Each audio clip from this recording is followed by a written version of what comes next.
Que bom, nós estamos aqui mais uma vez para comentarmos aí de modo que possamos te auxiliar na lição de domingo. Domingo nós estamos aí fechando o trimestre da lição Betel, que é transformando as adversidades em cenário de milagres e vitórias.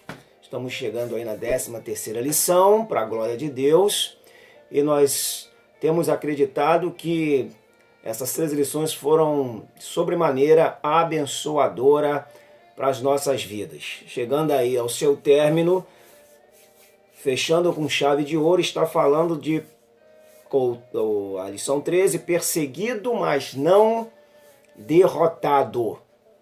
Apóstolo Paulo, que fala isso na segunda carta aos Coríntios. Então o tema é perseguido, mas não derrotado. O texto de referência é 2 Coríntios 11, versículos 24, 25, 26, 27 e 30. Diz assim, eu vou ler só para a gente aquecer aí o nosso assunto. Recebi dos judeus 5 quarentenas de açoite menos 1. 3 vezes fui açoitado com varas, 1 vez fui apedrejado, 3 vezes sofri naufrágio. 1 noite e 1 dia passei no abismo. Em viagem, muitas das vezes, em perigo de rios, em perigo de salteadores, em perigo dos da minha nação, em perigo dos gentios, em perigo na cidade, em perigos no deserto e em perigos no mar, em perigos entre os falsos irmãos, em trabalhos e fadiga, em vigílias, muitas vezes, em fome e sede, em jejum muitas vezes, em frio e nudez. Se convém gloriar-me, gloriar-me-ei no que diz respeito à minha fraqueza. Glória a Deus pela vida do apóstolo Paulo. Há um adágio bem popular que diz assim: falar de mim é fácil, quero ver ser eu. No quesito Paulo, é difícil falar de Paulo. Ser Paulo, então, é talvez quase impossível. Paulo talvez foi o maior desbravador do evangelho após Jesus. Paulo, que ele fez sozinho, formando discípulo, abrindo igreja, fundando igreja, formando líderes, estabelecendo líderes e colocando ali, não foi brincadeira. Que homem ousado, intrépido, corajoso, um homem que, como diz lá em Hebreus 11, a terra não foi digno de ter um homem como Paulo. E nessa lição, encerrando esse trimestre, e graças a Deus que Deus nos ajudou e nós chegamos até o fim deste, no próximo domingo após essa lição, inicia-se aí um novo trimestre. E aí nós temos aí a introdução, aqui nesta lição, nós veremos como Paulo foi um propagador do evangelho e como Cristo lhe deu forças para enfrentar as prisões, os açoites, as perseguições. Apesar de tanto sofrimento, Paulo não abriu mão da sua caminhada cristã. Paulo foi o cara, um homem com o interior forte, com uma força incomum. Paulo caminhou no evangelho. Então nós temos aí um chamado em meio à perseguição. Chamado em meio às perseguições. Paulo, ele foi um homem criado no pé de Gamaliel, que era o grande rabino na época. O seu avô foi um dos maiores rabinos, que foi o rabino Hilel. O avô de Gamaliel era Hilel. E Paulo cresceu nos pés desse rabino, Gamaliel, e ele foi formado ali, ele era fariseu, ele diz isso na carta que ele escreve aos Filipenses, ele diz que ele é fariseu, que ele foi fariseu e segundo a lei ele era uma pessoa irrepreensível. Então esse Paulo, ele acreditando que estava fazendo um favor a Deus, ele sai a caçar crente, ele sai a perseguir crente, ele sai a pegar crentes para ceifar a vida deles, atribuindo isso um favor a Deus que ele estava fazendo. Como se nós fizéssemos alguns favores para Deus. Mas essa era a mente de Paulo anterior, e após a conversão, a mente de Paulo foi uma mente totalmente transformada pelo poder do Evangelho. Então, após todo esse trajeto, que ele sai para Damasco, para pegar os crentes lá em Damasco, que já estava fugindo também de Paulo, da perseguição, ele encontra ali Jesus, Jesus cerca ele, está lá registrado em Atos, no capítulo 9, Jesus cerca ele lá, derruba ele no chão, joga ele de cara no chão e chama ele para mudar de lado e vir para fazer a obra que agora é a obra de Jesus. E Paulo abraça esse evangelho de modo muito aguerrido e se torna o grande apóstolo dos gentios.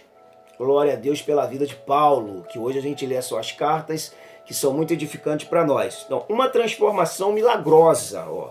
Então, quando Deus chama ele no caminho de Damasco, acaba a perseguição concernente a Paulo. Com todo o seu zelo que Paulo tinha de perseguir a igreja, o chamado de Paulo foi fundamental. É aquele negócio que Deus escolhe pessoas certas, para o lugar certo, para o momento certo. E para poder iniciar uma igreja gentílica, Paulo foi o nome escolhido por Deus.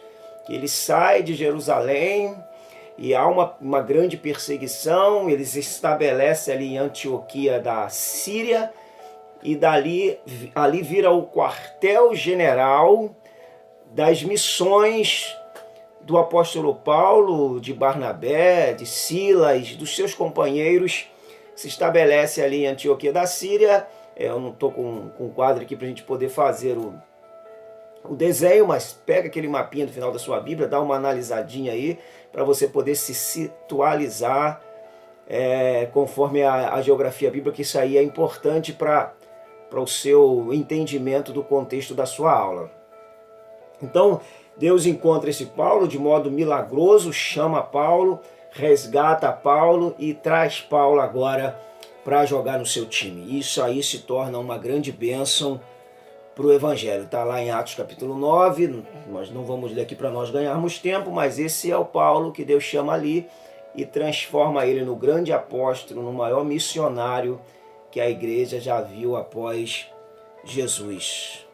Então, qual é a sua missão? Era maior, sua missão era maior do que a sua dor.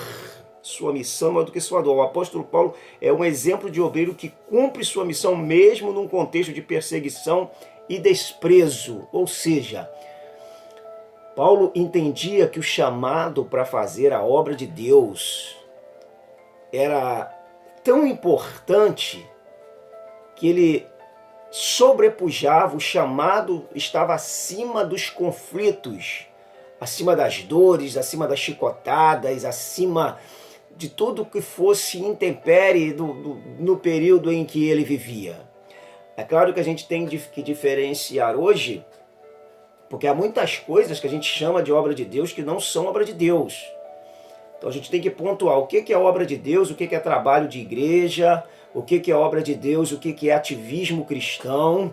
Há pessoas muito envolvidas com a igreja longe de Deus, há pessoas muito envolvidas com a igreja mortas espiritualmente. Então a gente precisa pontuar isso aí, porque pessoas, eu estou na obra de Deus, aí está perdendo a família. Eu estou na obra de Deus, envolvida na obra de Deus, está perdendo o esposo. Eu estou envolvido na obra de Deus, está perdendo o filho. Eu estou envolvido na obra de Deus, está perdendo a esposa, perdendo o casamento.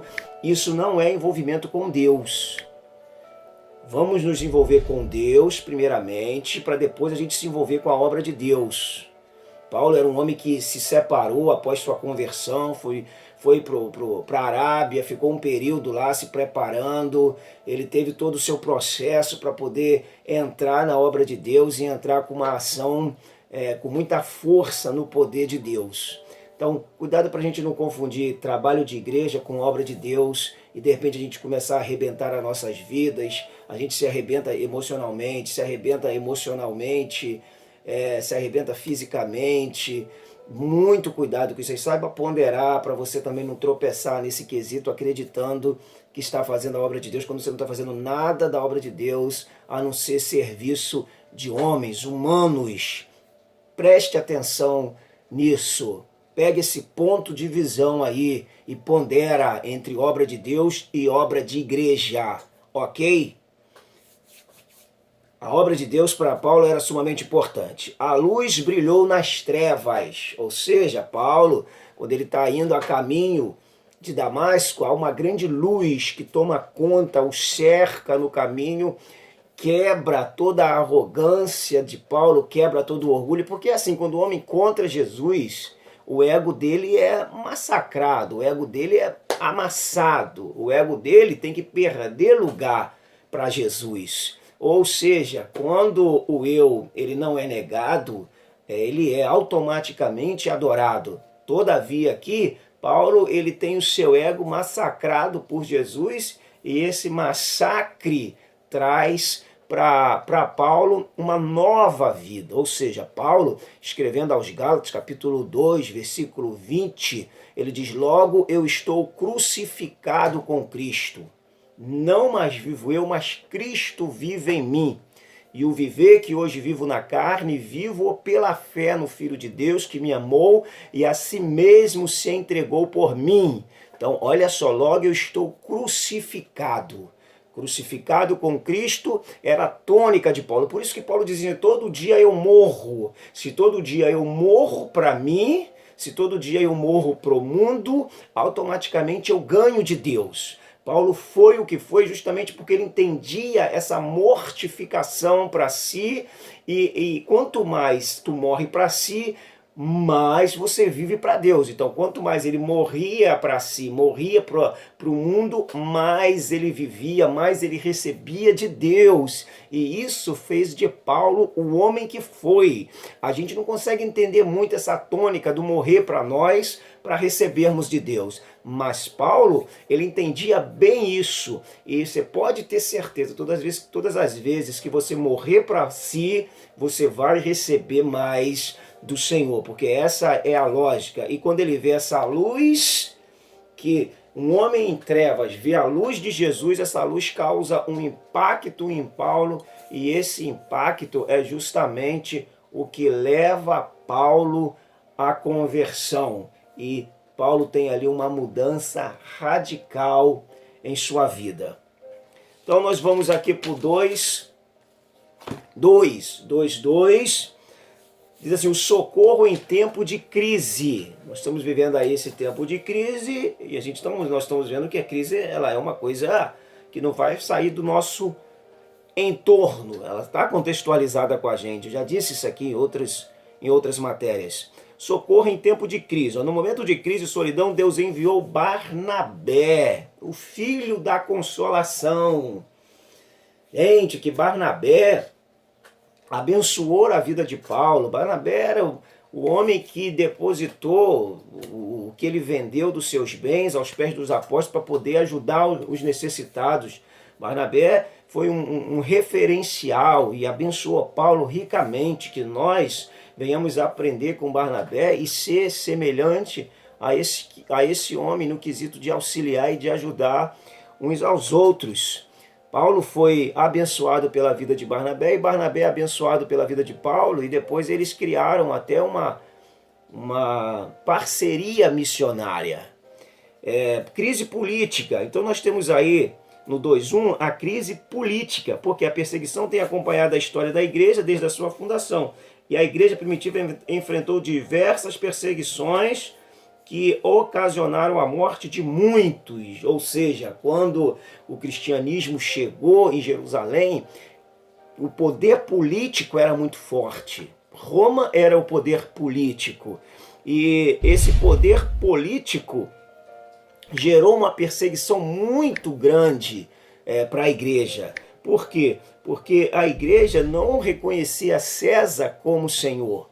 A igreja não reconhecia César como Deus. A igreja reconhecia Jesus como o Senhor. E essa crise que gerou neles foi justamente a fidelidade desses homens a Deus. Mas eles perseveraram e a vitória foi da igreja. Mas a igreja nasceu e ela chegou até nós debaixo de muito sofrimento, de muitos homens que foram fiéis a Deus. E nós temos que glorificar a Deus pela vida desses servos. Além da crise política, também tinha uma crise econômica, ou seja, era um dos piores males, um grande problema viver aquele período, porque havia também uma crise na economia que estava causando também problemas. Essa é a crise no Brasil, a crise no mundo, ela afeta todas as áreas.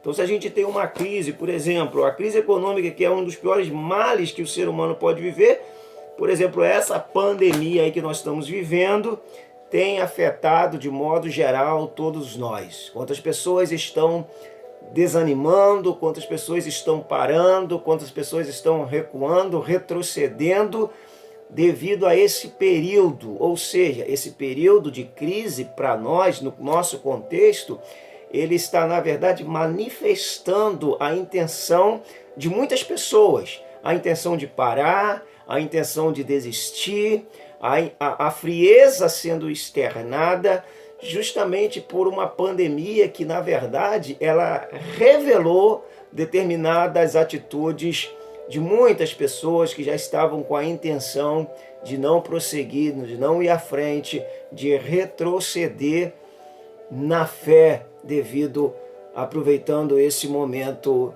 adverso. Aí nós temos também a crise espiritual, que aí vem um momento assim, de heresias muito forte, que tomava conta também da igreja, que acabava às vezes também se misturando no evangelho e teve que ter punho forte. Por exemplo, quando Paulo deixa Timóteo em Éfeso, ele diz para Timóteo que ele está deixando Timóteo em Éfeso para combater a falsa doutrina. Quando ele deixa Tito na ilha de Creta, ele faz a mesma coisa. Tito está indo para lá para poder combater a falsa doutrina, para poder endireitar o que está torto ali. É a expressão que ele usa para Tito. Então, essa preocupação com as heresias, com combater as heresias, já era do tempo de Paulo. E a preocupação de combater a heresia é o problema de dentro da igreja, porque o problema de fora era a perseguição, o problema de dentro é a heresia. A heresia é pior do que a perseguição, porque a heresia te deixa vivo e te afasta de Deus. A perseguição não, a perseguição, se você morre pela sua fé, você morre fiel e morre perto de Deus. Então eles tinham essa preocupação de combater essa heresia, essa crise espiritual. Essa crise espiritual, ela está até hoje no nosso meio, surge coisas novas, heresias novas, muitos modismos que a gente tem que ficar atento, sempre sendo como a igreja de Bereia, de Atos capítulo 17, versículo 10 e 11, conferindo nas escrituras se essas coisas são assim mesmo. Não importa quem falou, tem que estar nas escrituras. Não importa quem cantou, tem que estar nas escrituras. Não está nas escrituras, não abrace a ideia. As escrituras, elas são a mola mestra do evangelho. Spurgeon já dizia, não é a igreja que determina o que a Bíblia ensina, é a Bíblia que determina o que a igreja ensina. Essa é a metodologia de Deus para nós. Então nós vamos aqui para o 3.1. 3.1 vai dizer que a provisão de Deus em tempos difíceis. Temos um Deus que supre todas as nossas necessidades. Assim como cuidou do povo de Israel no deserto, Deus cuidou de igual modo de Paulo. Assim como Deus tem cuidado de mim, tem cuidado de você, a graça, a bondade, a misericórdia de Deus, como diz os Salmos, tem nos perseguido, nos acompanhado todos os dias da nossa vida. Então, 3.1 diz assim, devemos confiar no Senhor. Claro, devemos confiar no Senhor. Bem-aventurado é o homem que confia no Senhor e anda nos seus caminhos. Ou seja, o homem que confia no Senhor, ele é feliz, ele acredita em Deus, ele não acredita no seu braço. Como disse Jeremias no capítulo 17, no versículo 5, o profeta diz que maldito é o homem que confia no homem, que faz do seu braço mortal a sua força e aparta o seu coração do Senhor. Quem confia em si, que é o que o texto está dizendo, automaticamente, se você confia em você mesmo, você não precisa de Deus, ou seja, é a sua força que te faz conquistar, é a tua força que faz você chegar até onde você chegou, então você não precisa de Deus. Então Jeremias ele vai continuar e vai dizer que o homem, que bem-aventurado é o homem que confia no Senhor, cuja esperança é o Senhor. Então se maldito é o homem que confia no homem, feliz é o homem que confia no Senhor. Porque o homem que confia no homem, Jeremias vai dizer que ele vai ser como uma planta do deserto. Ele não vai nem sentir quando vier o calor, ele vai pagar, ele vai penar com esse calor. Já para quem confia no Senhor, ele vai ter certeza que até no tempo da sequidão, ele irá dar fruto, como está lá nos Salmos primeiros. Então a gente fica atento com isso aí e não vamos perder o foco da nossa confiança em Deus, não vamos deixar ela se abalar, vamos nos manter firmes aí em Deus. Nada pode nos separar do amor de Deus, nada. Nada pode nos separar do amor de Deus. Não é a peste, não é a fome. Paulo disse que quer vivamos ou morramos, nós somos do Senhor. Então não tem nada para nos separar, nós somos do Senhor. Isso basta para nós. Então, não deixa que nada te separe. Fala, sair por causa disso. Não, não pode nada te separar do amor de Cristo. Não é a fome, não é a espada, não é a nudez, não é o corona. Se o corona te pegar e te levar, você vai para Deus. Mas nada pode nos separar do amor dele. Então, nós estamos aqui firmes nesse amor. É esse amor que nos constrange e nos faz prosseguir na fé. Então vamos aqui, não deixe o medo destruir seus sonhos. O medo te paralisa. O medo te engessa. O medo é obra do pecado. Quando Adão e Eva pecou, eles se escondem. É a primeira vez que aparece a palavra medo na Bíblia. E quando Deus chama eles ali em Gênesis 3, Adão diz assim, eu ouvi a sua voz soar no jardim e me escondi porque tive medo. Medo é obra da carne. É natureza pecaminosa. Todavia, o medo em si também é um dispositivo de segurança. Então, o medo excessivo te prejudica. Mas não ter medo também te prejudica. Por exemplo, o medo de entristecer o Espírito Santo é um bom medo. O medo de pecar e se afastar de Deus é um bom medo. Então o medo é um dispositivo de segurança que acabou sendo acionado dentro de nós. Ele é algo utilizado que é acionado quando a gente precisa. Agora, o medo excessivamente, aí ele já é prejudicial. Então, não deixa o medo te destruir. Porque o medo, ele acaba te inibindo, te engessando, ele acaba ofuscando a sua visão de Deus. Lembra de Saul e Davi? Saul não queria ir, os soldados também não queriam ir. Por quê? Com medo do tamanho do gigante. Ou seja, eles olharam tanto o problema que o problema ofuscou a visão deles em relação a Deus. Mas chegou Davi ali ousado, corajoso e tomou conta da situação e Deus deu vitórias por meio de Davi. Então tem situação que você não pode ver, você tem que enfrentar, você tem que ir diante dela e se impor. Mas tem momentos que o medo vai ser um dispositivo acionado para te segurar, para te privar de alguns males. Então fica atento e saiba aí quando o medo está sendo positivo para a sua vida e quando o medo está sendo negativo. Medo de arriscar, por exemplo, acaba sendo uma coisa negativa. Porque se você não se arrisca, você nunca sabe se aquilo ali iria dar certo. Então a gente tem que ficar atento nisso para a gente poder avaliar direitinho, para a gente entender se o medo não está nos destruindo.